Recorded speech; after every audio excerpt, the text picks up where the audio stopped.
Assalamualaikum warahmatullahi wabarakatuh. Selamat Waalaikumsalam sore warahmatullahi Bapak dan wabarakatuh. Ibu, para kerabat desa dan sahabat Bunda Winda dimanapun Anda berada. Saya Vira Restuani Adia, biasa disapa Vira, Widya Iswara dari Kementerian Pertanian. Izinkan saya menjadi moderator pada acara Bunda Winda, volume yang ke-115 pada sore hari ini, hari Senin tanggal 17 Maret tahun 2025. Namun sebelumnya, kerabat desa dan sahabat Bunda Winda, bagaimana kabarnya? Mudah-mudahan semua Alhamdulillah. dalam keadaan sehat walafiat di tengah ibadah puasa yang dijalankan di bulan Ramadan, bulan yang penuh berkah ini. Dan harapan saya tentunya semua dalam keadaan sehat dan senantiasa berada dalam lindungan Allah Subhanahu wa Ta'ala. Baik,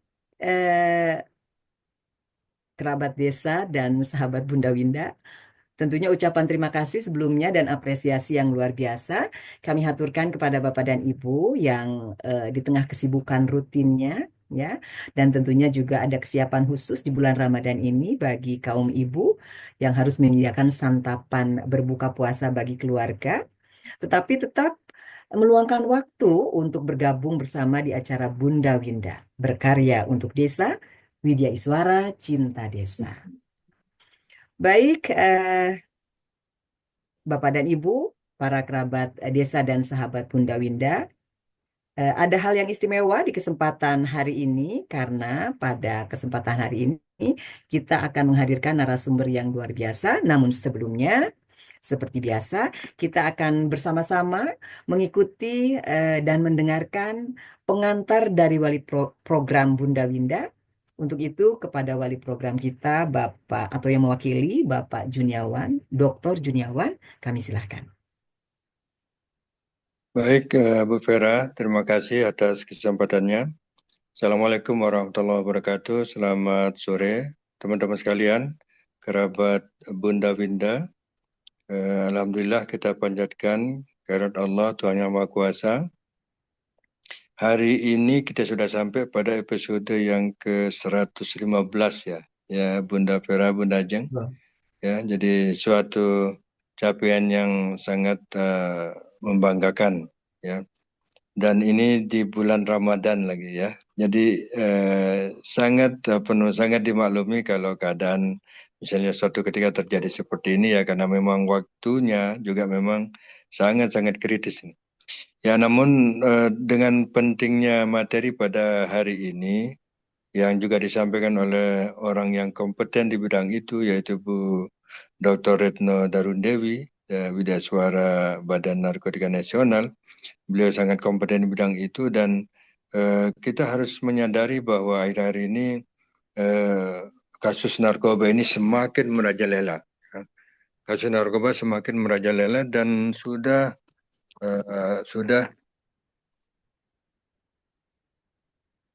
sangat mengancam kehidupan bangsa dan negara. Terutama remaja kita, anak-anak kita sekarang ini sudah terpapar oleh narkoba. Bahkan akhir-akhir ini kita sering mendengar begitu banyak kampung narkoba baru. Ya, kemarin di Lombok ada 2 kampung narkoba sudah digerebek ya. Tempo hari sebelum itu ada di Jakarta Utara di Tanjung Priok.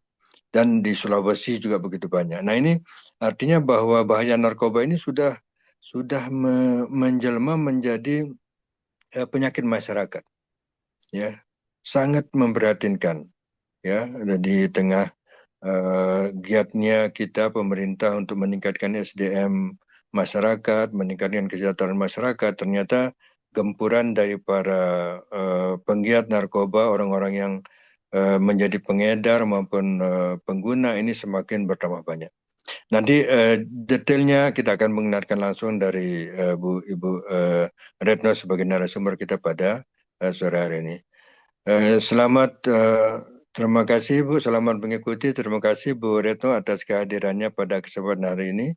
Mudah-mudahan ini berguna bagi kita semua dan berguna bagi seluruh rakyat Indonesia. Selamat berpuasa, selamat menikmati sore hari ini. Terima kasih dari saya. Bila taufiq wal hidayah. Assalamualaikum warahmatullahi wabarakatuh. Waalaikumsalam warahmatullahi wabarakatuh. Terima kasih Bapak Juniawan untuk pengantar program di Bunda Winda volume 115 ini. Baik Bapak dan Ibu, para kerabat desa dan sahabat Bunda Winda, dimanapun Anda berada, tiba saatnya kita untuk memasuki acara yang sudah kita tunggu-tunggu tentunya, yaitu pemaparan materi dengan judul Desa Bersinar, Desa Bersih Narkoba, menghadirkan narasumber yang luar biasa.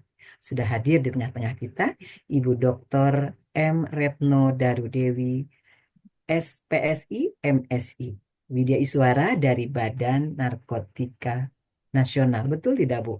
Sebutannya betul ya, Iya, Bu? betul, Bu. BNN, betul ya, Bu?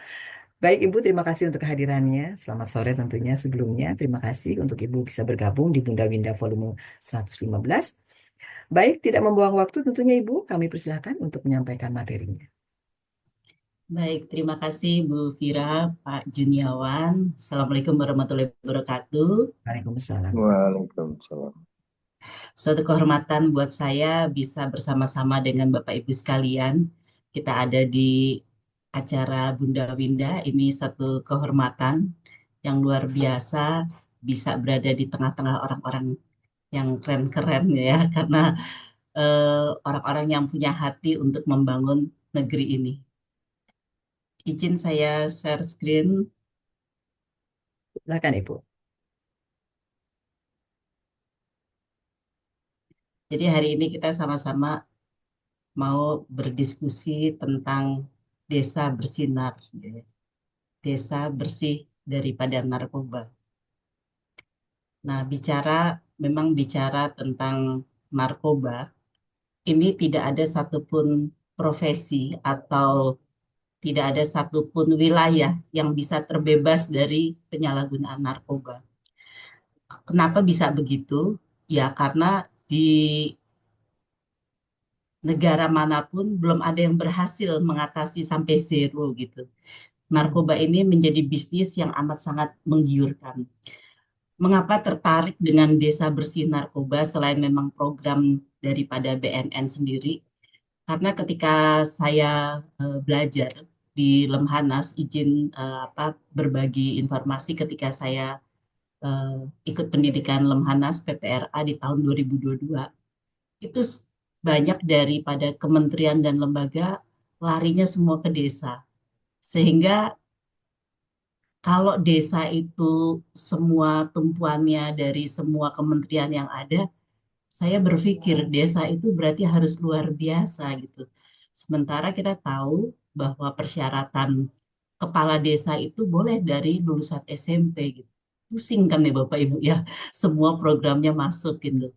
Itulah akibatnya kenapa ketika ada komunitas ini, ada Bunda Winda ini, saya tertarik, ayo saya pun juga terbeban untuk bersama-sama mewujudkan desa bersih narkoba dari apa yang memang tugas saya sebagai pegawai di BNM. Ya ini menjadi tabungan kita. Kalau saya selalu bilang kita nabung di BCA, Bank Cabang Akhirat ya.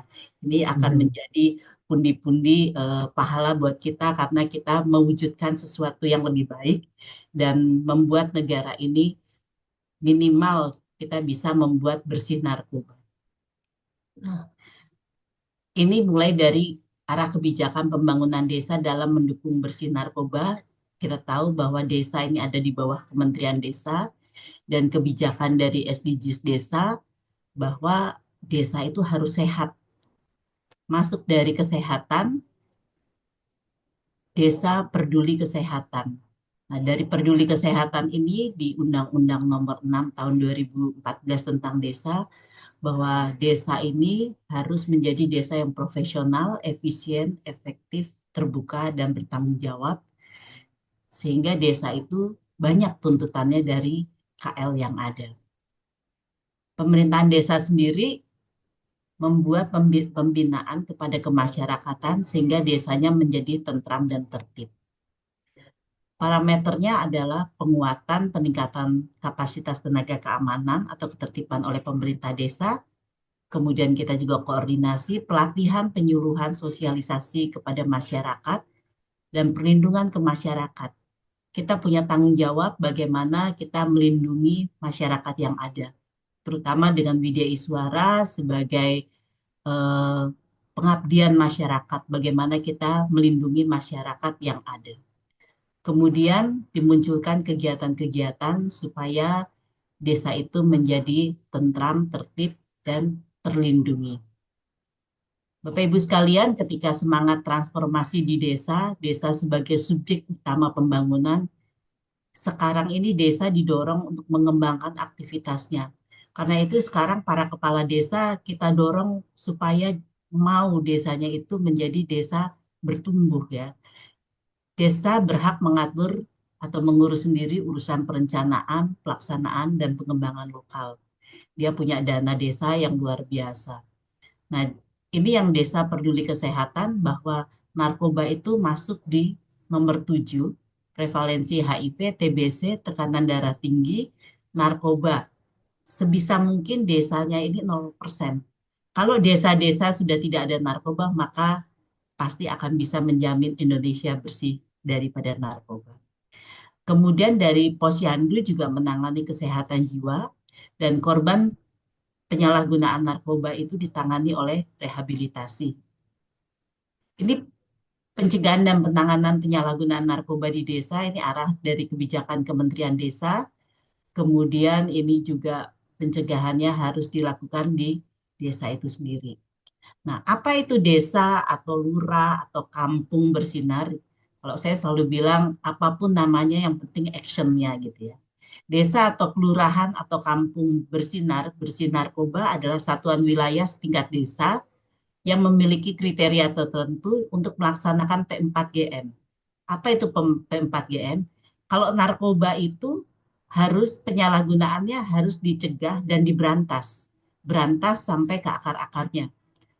Nah, yang diberantas bukan narkobanya Bapak Ibu, yang diberantas adalah penyalahgunaannya dan peredarannya. Jadi itu harus dilakukan secara masif, kita bergerak bersama-sama. Indikatornya penetapan desa kelurahan bersinar melalui surat SK pimpinan yang ada, bupati atau wali kota, pendanaannya ada, program desanya itu dapat berjalan, kemudian punya relawan anti narkoba. Nah, kita para Widya Iswara bisa menjadi relawan anti narkoba karena para Widya Iswara adalah guru bangsa, ya, jadi penggiat, menggiatkan desa-desa untuk bersih narkoba. Desa punya program IBM, intervensi berbasis masyarakat dan agen pemulihan. Apa maksudnya? Jadi rehabilitasi itu BNN punya rehabilitasi. Tapi kalau masih dalam kriteria ringan dan sedang, ayo kita bergerak di desanya dulu supaya apa? Kalau di BNN itu rehabilitasinya gratis. Kalau bicara gratis itu sebenarnya itu biaya negara. Nah, biarlah yang ada di tempat-tempat rehabilitasi seperti BNN yang memang sudah parah gitu.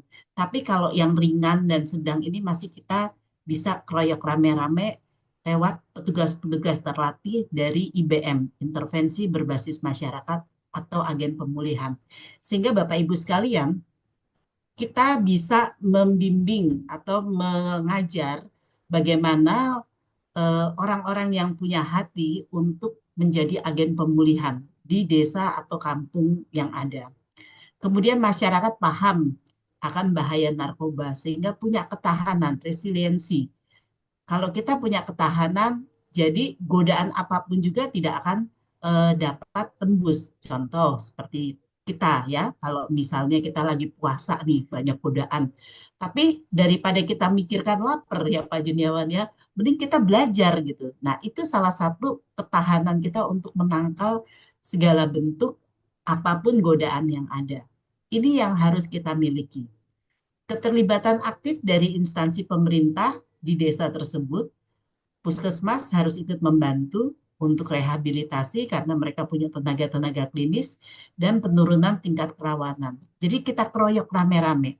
Kalau ada satu warga yang kena, kita semua aktif, ada dari pemudanya, Karang Taruna, ada dari ibu-ibu pengajian, ada dari PKK, itu kita keroyok rame-rame, maka akan membuat desa itu bersih narkoba. Orang yang terkena narkoba yang terkena dalam penyalahgunaan narkoba, kita selamatkan sehingga satu jiwa amatlah sangat berharga. Nah, ini tahap pembentukan desa bersinar dari komitmen. Kepala desanya atau lurahnya harus punya komitmen. Ajak jajarannya dan bikinlah namanya desa atau kelurahan bersinar. Kemudian bikin kelompok kerja. eh, Anggaran memang namanya kegiatan pasti ada anggaran. Tetapi Bapak Ibu jangan karena masalah anggaran tidak ada anggaran kita tidak bisa bikin ya.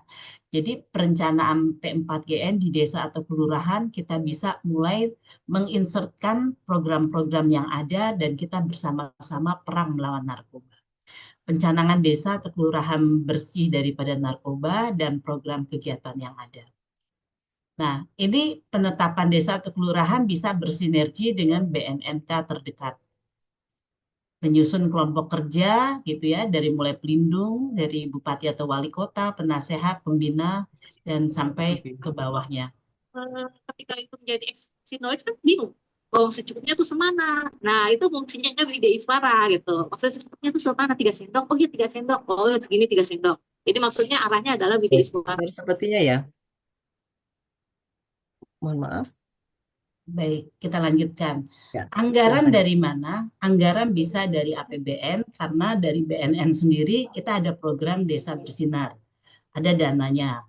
Kemudian bisa dari APBD. Seperti waktu pengalaman saya menjadi kepala di BNNK Sukabumi, itu kami menggandeng dan kami mendapat dari APBD, dapat hibah dari kota dan dari kabupaten. Kemudian dari desa sendiri ada beberapa desa yang sudah kepala desanya memang mengalokasikan untuk dana desa ya. Kemudian bisa dari iuran warga desa atau dari CSR. Beberapa perusahaan ada yang memang mau untuk mengikut sertakan dalam pembentukan desa bersinar atau sumber-sumber lain yang tidak mengikat. Itu dari sisi penganggarannya.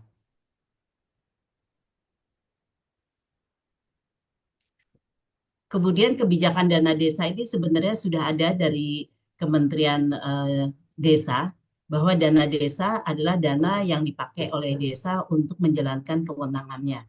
Dan ini bisa masuk untuk dukungan pengembangan desa bersih daripada narkoba.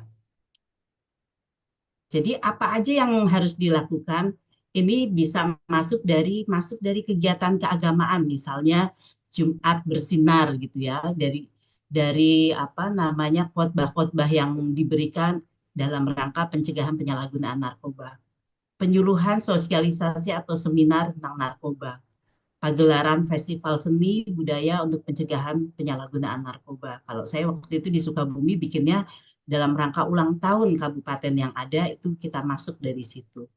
Olahraga dan aktivitas kita juga bisa lakukan, kemudian penyebaran informasi, pelatihan relawan atau kegiatan para penggiat anti narkoba. Nah, bentuk keterlibatan kegiatan dalam upaya-upaya melakukan pencegahan bisa dalam kegiatan kerja bakti. Ini juga kita masuk ketika kerja bakti sambil kita melakukan sosialisasi, kita sebar apa namanya informasi-informasi yang ada, pengajian atau ibadah rutin, lomba poster. Kalau kemarin saya di Sukabumi bikin lomba duta anti narkoba gitu ya.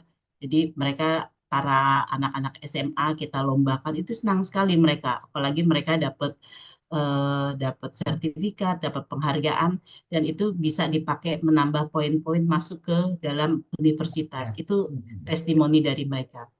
Lomba mural atau penyuluhan anti narkoba, siskamling atau gerakan masyarakat. Ini bisa kita libatkan di masyarakat.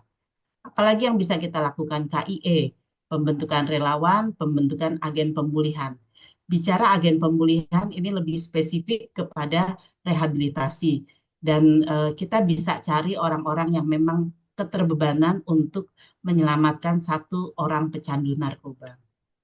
Nah, ini penguatan peran desa dalam pencegahan penyalahgunaan narkoba diaktifkan dari pos jaga, kemudian melaporkan kegiatan yang mencurigakan, penguatan posyandu. Jadi posyandu pun sudah kita latih para kadernya untuk dapat memberikan sosialisasi pengetahuan tentang bahaya narkoba. Jika dibutuhkan, lakukanlah tes narkoba pada golongan yang rentan terjebak pada narkoba. Ini praktek baik desa dalam mewujudkan desa bersih narkoba. Ini di Cianjur, Desa Cipendawa atau Kecamatan Pacet. Ini waktu saya menjadi kepala BNN Sukabumi ini, otak saya itu berpikir bagaimana saya harus cepat membuat desa bersih narkoba. Karena desa di Sukabumi ada 381 desa, 5 kelurahan, belum kotanya, itu baru kabupaten. Akhirnya saya bikin ini, yang tadi saya cerita juga, bagaimana mengejar si benar. Sukabumi bersinar bersih narkoba. Jargon-jargon kita berikan menjadi branding supaya semua termotivasi untuk bersemangat membuat desa bersinar. Ini salah satu desa bersinar yang ada di Sukabumi. Itu waktu itu memang saya mencari namanya desa pesisir bersinar karena Sukabumi itu jarak dari perbatasan Banten sampai ujung genteng itu ternyata 117 kilo gitu ya, wilayah paling luas nomor 2 se-Jawa Bali setelah Banyuwangi. Ini akhirnya diambillah desa Citepus, kita beri nama desa Citepus, desa pesisir bersih narkoba, karena ada di wilayah pesisir. Ini cerita tentang Pelabuhan Ratu, karena Pelabuhan Ratu sudah sangat terkenal. Jadi ini Desa Citepus ini di Pelabuhan Ratu. Ini profilnya, geografisnya, kenapa menjadi ini yang dipilih yang pertama, karena ini ramai sekali di tempat wisata juga dengan Pelabuhan Ratu, menjadi potensi untuk terjadi penyalahgunaan narkoba. Sehingga disitulah kita tentukan titik awal desa pesisir bersinar. Nah, ini kelebihan daripada Pelabuhan Ratu, bahwa ini ada baik pertaniannya, pariwisata, industri, koperasi, perikanan, peternakan, perkebunan, dan pertambangan. Jadi desa-desa yang memang kita lihat berpotensi untuk rawan narkoba, itu justru kita harus kejar dulu untuk menjadi desa bersinar. Apalagi sekarang dengan tambahnya tol yang ada, mudah sekali ya untuk ke Pelabuhan Ratu, dan Pelabuhan Ratu itu menjadi tempat wisata menarik karena Ancol sudah amat sangat. Jadi orang Jakarta itu pada perginya kalau liburan itu ke Pelabuhan Ratu. Kalau ke Pangandaran kan cukup jauh. Kalau Pelabuhan Ratu itu jaraknya termasuk amat bisa dijangkau. Kemudian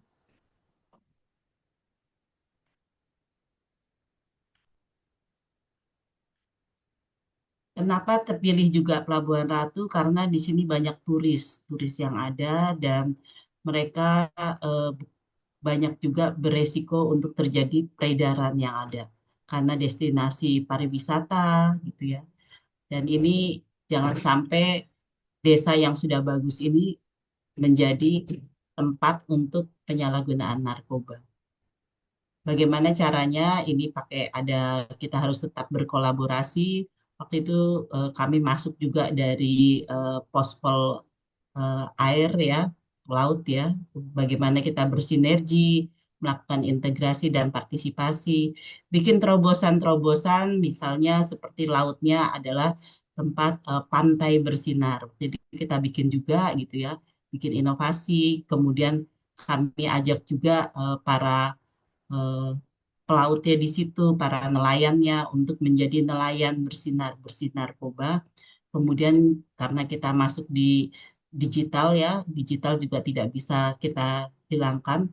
Jadi kita eh, ambil ini menjadi satu challenge untuk bisa membuat desa bersih narkoba.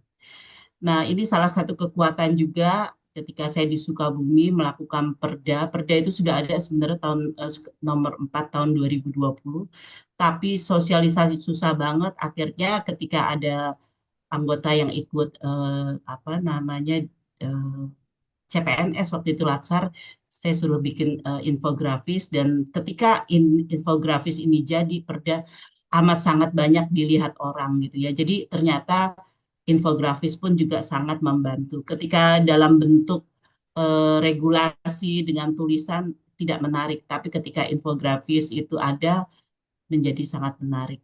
Ya, banyak harus bikin terobosan-terobosan bagaimana untuk perang melawan narkoba, bikin jargon-jargon supaya kita bisa lebih cepat, lebih efektif dalam melakukan pembentukan desa bersinar. Ini peta Kabupaten Sukabumi dan kota, desa-desa ya, atau yang sudah masuk dalam bersinar. Ini kegiatan-kegiatan yang ada, sama-sama kita tolak untuk apa narkoba masuk. Ya. Jadi semakin intinya Bapak Ibu, desa rawan narkoba sama wilayah rawan narkoba sama tidak itu dari jumlah kegiatan yang banyak dilakukan. Semakin banyak kegiatan untuk melakukan pencegahan dan lainnya, maka desa itu menjadi desa tidak berisiko. Itu aja yang saya bisa bagikan kepada kita semua. Yang pasti memang harus punya kesadaran ya, kesadaran dalam eh, sama-sama memberantas penyalahgunaan narkoba karena ini masalah kita bersama, masalah negara, kita nggak bisa diem aja. Tapi kalau kita sama-sama bergerak, maka amanlah desa itu.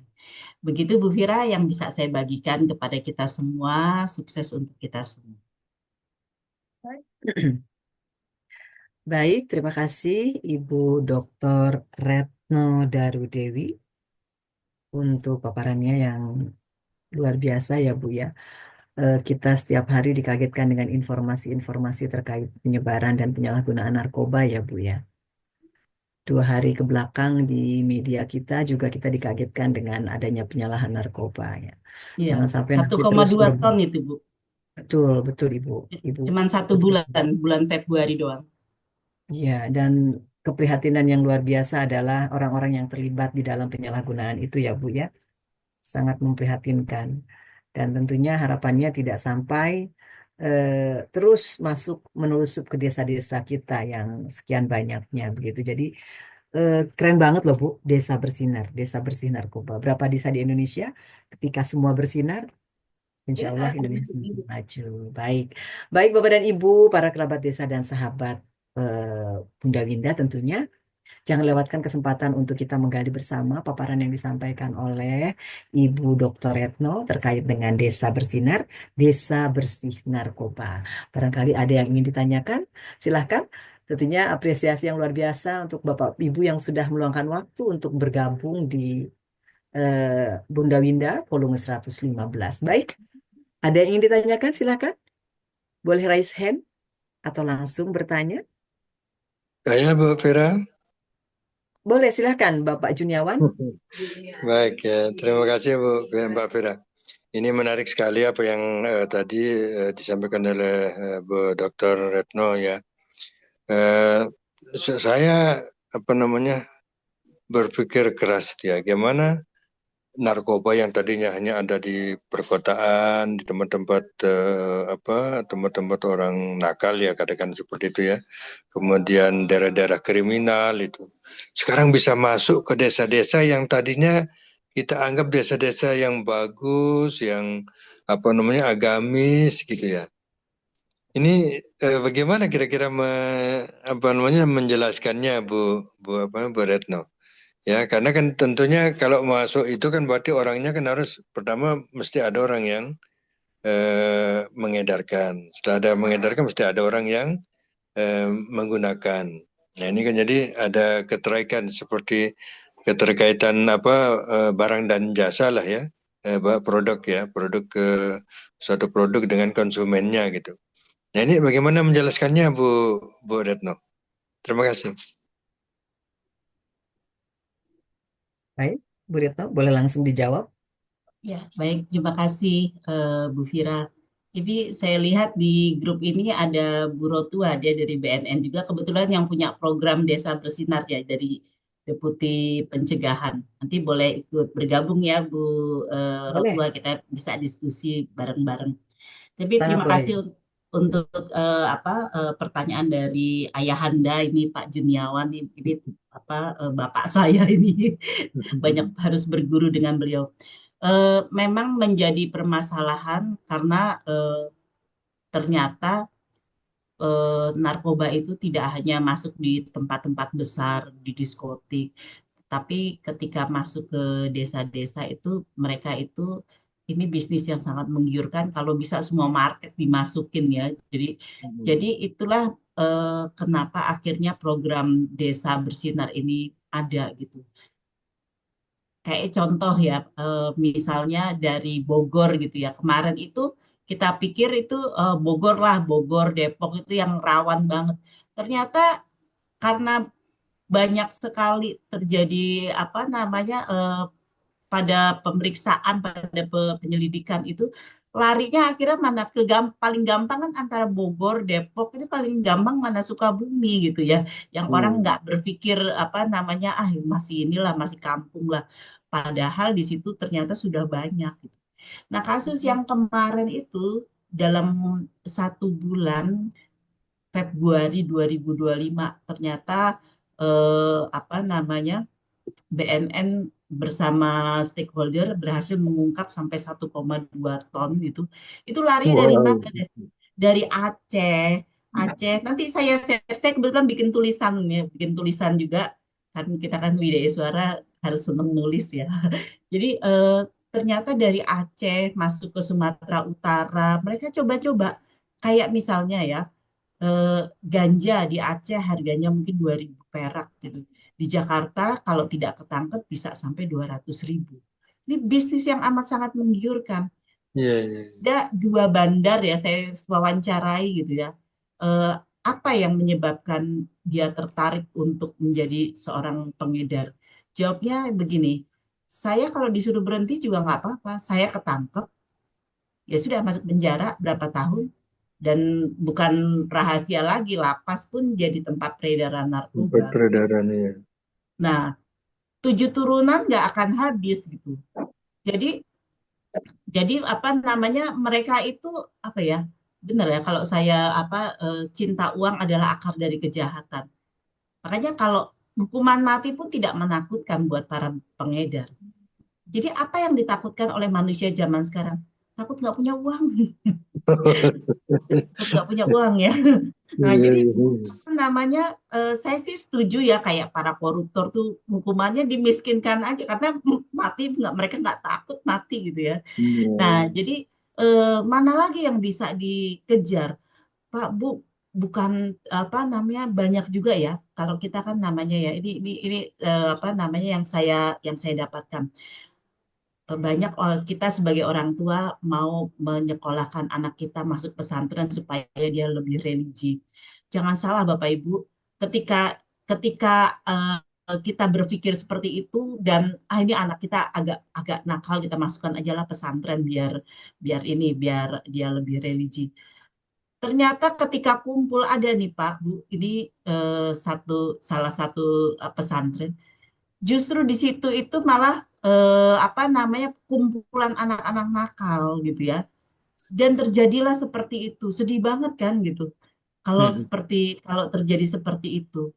Terus modus-modus yang dipakai luar biasa banyaknya gitu ya. Jadi seperti kemarin saya sempat cerita di Esa Unggul, modusnya apa? Mereka pakai kitab suci, pakai apa patung Bunda Maria. Di situ narkoba narkoba dimasukkan gitu. Karena kita berpikirnya nggak mungkin lah itu kan religi ya, Iya. pikirnya rohani. Ternyata itu dipakai gitu tempat-tempat apa namanya batu nisan. Orang kan pikirnya, namanya orang mati. Ternyata itu dipakai untuk terjadi apa peredarannya. Kalau yang kemarin 1,2 ton di BNN itu dia masuk lewat paket-paket yang ada. Begitu Pak Juniawan. Jadi jangan kita berpikir juga, oh desa lah jauh lah dari keramaian, nggak mungkin. Saya pernah Pak izin dari Entikong. Entikong itu daerah perbatasan Malaysia dengan Indonesia. Waktu saya lihat ya, kalau kita lihat perbatasan Indonesia dengan Malaysia sedih banget loh. Dari tiang listriknya aja tuh Malaysia bagusnya banget banget gitu. Kita tuh, aduh parah banget. Sementara kalau kita lihat eh, pejabat-pejabat di Indonesia yang ditempatkan di daerah-daerah perbatasan, berpikirnya apa? Kapan bisa ke Jakarta? Kapan bisa ke Jakarta? Nah, akhirnya mereka gak serius kan. Nah, kemudian Jadi kalau orang-orang dari Malaysia membawa narkoba itu lewat-lewat aja. Termasuk kemarin yang 1,2 ton itu banyak dari Malaysia. Tetapi orang kita kalau bawa narkoba keluar lewat Malaysia itu hukumannya kan mengerikan kan kalau di Malaysia itu. Nah di Entikong itu ada sebuah sekolah di situ anaknya baik-baik tuh. Itu besar di sekolahnya. Dia Senin sampai Jumat. Ketika Jumat mereka kembali harus pulang, mereka pulang ke daerah pedalaman.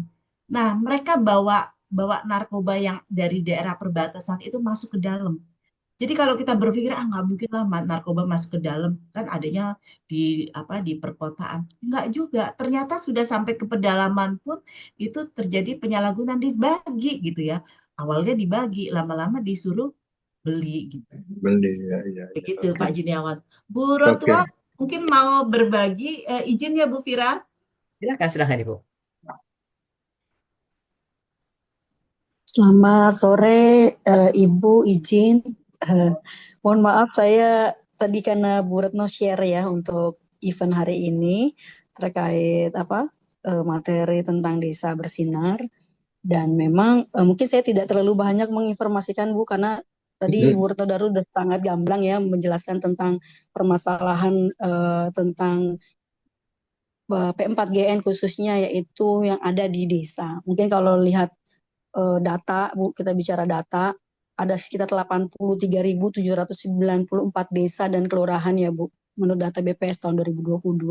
Dan di BNN ini, Bu, izin, tadi Bu Retno sudah sampaikan bahwa kami memang mempunyai satu program yaitu Desa Bersinar, tapi nyatanya Bu sampai dengan tahun 2024 kemarin Bu baru 1.905 desa dan kelurahan bersinar yang kami sedang kerjakan Bu. Artinya kan baru sepersekian ribu Bu yang belum kami sentuh gitu Bu dalam konteks program dan kegiatan di desa dan kelurahan. Untuk itu izin mungkin dengan event ini kami juga sangat-sangat berharap Bu menitip pesan juga kita bisa berkolaborasi, bersinergi seperti apa yang disampaikan oleh Bapak Kepala BNN dalam salah satu strategi beliau begitu. Beliau punya strategi, ada 6 strategi dalam upaya P4GN dalam rangka implementasi Astacita. Salah satunya adalah yaitu penguatan wilayah pesisir dan perbatasan negara.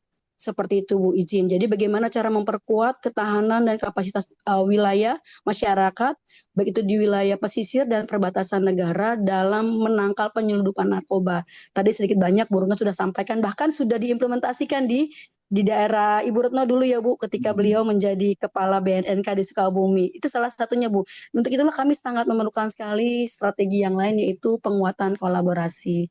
Dengan ini kami sangat berharap ya dengan diskusi bagaimana desa dan kelurahan. Kami mungkin juga sebut dengan kelurahan ya Bu izin, bukan cuma desa kalau ya baik. Ternyata memang di desa ini banyak sekali Bu. Ada tadi Bapak sudah jelaskan mana mungkin di desa penyalahgunaan narkoba. Nyatanya tidak ada satu desa yang mampu untuk menjamin bahwa wilayahnya bebas dari narkoba. Mungkin seperti itu Bu izin. Kalau misalkan kita mau menjelaskan kembali untuk bagaimana strateginya ini khususnya di bidang pencegahan. Ya program Desa Bersinar di dalamnya kita bicara juga tentang ada ketahanan keluarga anti narkoba. Jadi desa itu bisa melakukan kegiatan mencegah penyalahgunaan narkoba dimulai dari keluarga. Seperti itu Bu izin. Mungkin tambahan sedikit dari kami yang kami bisa sampaikan dalam forum ini. Terima kasih. Kami serahkan kembali kepada Bu Retno. Ya, terima kasih Bu Rotwa. Izin Bu Retno. Ya, silakan. Ini gayung bersambut kelihatannya Bu Retno dan Bu Rotwa ya. Jadi kami di DPP itu kan punya program namanya Bakti Sosial ya. Dan pengabdian pada masyarakat. Nanti di Departemen 8 dan Departemen 7 ya. Itu kita bisa wujudkan Bu Retno. Kita buat program kerjasama antara DPP dengan BNN. Nanti bentuk realnya itu bisa saja baksos, mungkin setiap pekan itu ada widya suara yang turun ke desa gitu. Ya, misalnya nanti kita petakan nanti di BNN yang lebih tahu mana kira-kira yang mungkin skala prioritas yang lebih rawan. Misalnya Sukabumi atau daerah-daerah apa namanya sekitar apa ibu kota misalnya, ya, di mana kira-kira yang mau kita garap gitu. Nah, ini bisa kita wujudkan dalam bentuk kerjasama. Kita sedang menggiatkan kerjasama, Bu Retno, Bu Rotua. Jadi supaya DPP ini, supaya Widya Suara itu bisa lebih bisa lebih membumi, ya, mempunyai kontribusi yang real, nyata di tengah-tengah masyarakat. Ya, jadi tidak hanya Widya Suara dikenal di kelas, ya, mengajar dengan dasi misalnya, berdasi, perlente, gagah gitu ya. Tapi sekali waktu Widya Suara juga turun ke desa dengan misalnya hanya pakai baju kaos biasa, dia berada di tengah-tengah komunitas tertentu, kemudian dia menjelaskan atau menerangkan betapa pentingnya misalnya warga masyarakat itu untuk sadar dengan bahaya narkoba begitu. Ya, insya Allah Bu Retno, Bu Rotua kita wujudkan nanti ya. Saya ingin sampaikan tadi ke Ya, Pak Ketua Umum agar kita bisa wujudkan dalam bentuk kerjasama yang MOU nanti kita buatkan gitu. Itu Bu, makasih Bu Retno. Baik, baik Ibu. Ada tambahan lagi Bu? Cukup? Iya, memang ini Pak Juniawan dan Bapak Ibu sekalian, saya waktu jadi Kepala Sukabumi juga berpikir ya bagaimana saya perempuan nggak dianggap, apalagi nggak terlalu di ini ya, tapi bagaimana bisa mengejar karena kalau nunggu yang tadi Bu Rotwa bilang program Desa Bersinar itu dalam 1 tahun itu cuma satu apa dua gitu. Kapan saya keluar dari Sukabumi dulu berpikirnya gitu. Nah, akhirnya saya ajak mungkin Bapak Ibu juga tahu ya Pak Lamimi gitu ya. Pak Lamimi itu dari Kementerian Dalam Negeri yang punya wilayah. Dia juga memang pemegang agenda 1 kan ya. Nah, kebetulan kan kalau para kepala kecamatannya, dari pertama Pak Camat-camatnya itu kan atau di pemerintah daerah itu kan junior beliau kan. Jadi gampang sekali beliau bisa saya ajak gitu ya, karena kita Widai Suara punya pengabdian masyarakat, beliau yang banyak masuk lewat apa namanya para juniornya. Makanya itu bisa cepat itu salah satunya. Kebetulan juga Pak Lamimi itu juga penulis buku Desa Bersinar waktu baru-baru itu. Nah, jadi memakai eh, signifikan other ya, orang lain yang punya potensi eh, key personnya untuk bergerak lebih cepat itu menjadi PR. Nah, Widya Iswara itu punya kemampuan untuk mentransfer informasi dengan amat sangat baik. Itu kelebihan Widya Iswara. Dan punya pengabdian masyarakat. Selain memang karena tugas, memang punya hati. Katanya guru bangsa kan. Udah waktunya insaf ya Pak, ya Pak Juniawan ya. Jadi eh, kan Sol itu nggak bisa bohong ya Bapak Ibu ya. Jadi ketika menyampaikan itu jauh lebih bisa cepat masuk gitu.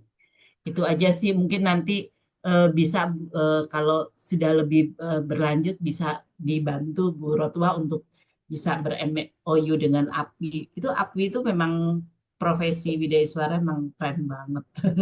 Makanya saya mau jadi Widya Suara. siap, siap. Siap. Dan mungkin juga Baik. bisa menjadi relawan BNN ya Bu, izin. Relawan anti narkoba. Jadi selain sebagai Widai Suara, tanpa merasa hormat, izin Ibu, Bapak, Ya, siap, mungkin siap, menjadi siap. bagian kami, ya menjadi seorang relawan anti narkoba yang mempunyai fungsi ada 3, sebagai penyuluh, sebagai fasilitator, dan juga sebagai motivator. Mungkin tidak jauh banyak dengan sebagai seorang Widai Suara yang memberikan pemahaman-pemahaman yang benar gitu, seperti itu ya Pak, izin. Kalau memang ingin kita tindaklanjuti, izin berkenan nanti kita bisa berdiskusi lanjut Pak dengan Bu Retno juga yang membuka diskusi kita pada sore hari ini, izin. Siap Bu Rotua. Maaf, Jadi saya saya setelah ini nanti saya laporkan ke Pak ini Ketua Umum. Oke, nanti kita tindak lanjuti, mungkin kita perlu ketemu merumuskan MOU-nya ya. Apakah nanti bentuknya sebagai tadi relawan atau apapun ya, nanti kita fixkan ya. Yang jelas kami di Widya Suara pada posisi untuk siap membantu BNN.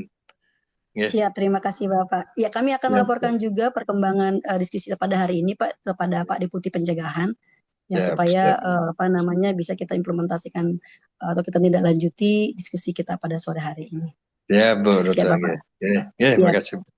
Baik, Bapak dan Ibu, obrolannya luar biasa sekali. Kita berbincang baru sebentar saja mengenai isu yang sangat strategis, yaitu tentang narkoba.